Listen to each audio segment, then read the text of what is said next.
বিএনপির প্রতিষ্ঠাতা ও সাবেক রাষ্ট্রপতি জিয়াউর রহমানের ৪৫তম শাহাদাত বার্ষিকী উপলক্ষে তার প্রথম সমাধিত পুষ্পস্তবক অর্পণ করে গভীর শ্রদ্ধা নিবেদন করছে দক্ষিণ ডাঙ্গুনিয়া থানা যুবদল, ছাত্রদল ও অঙ্গ সংগঠনের নেতৃবৃন্দ।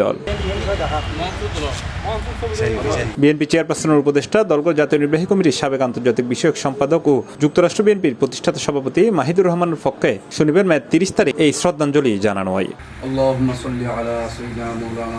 এই সময় উপস্থিত আছিল দক্ষিণ রাঙ্গুনিয়া এলাকার যুবদল ও ছাত্রদলের শীর্ষস্থানীয় নেতৃবৃন্দ। তার মধ্যে যারা আছিল আব্দুল্লাহ মামুন, মোহাম্মদ সোহেল রানা চৌধুরী, আরিফ হোসেন চৌধুরী সবুজ, খালেদ হোসেন চৌধুরী রাসেল, তৌসিফ উদ্দিন চৌধুরী, হাফেজ আব্দুল মান্নান, মুজাহিদুল ইসলাম সহ আরো বোধকেই। আজকে আমরা এখানে সমাহিত হয়েছি বাংলাদেশ জাতীয়তাবাদী দল প্রতিষ্ঠাতা শহীদ রাষ্ট্রপতি শহীদ জিয়াউর রহমানের প্রথম সমাধিস্থলে।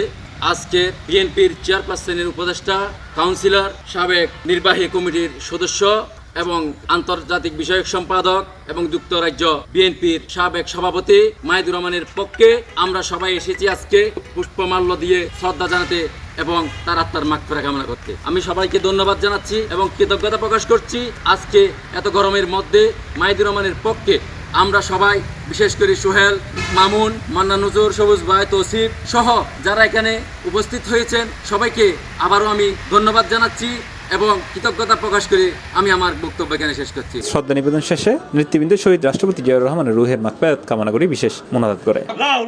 সালাম সি প্লাস টিভি, চট্টগ্রাম।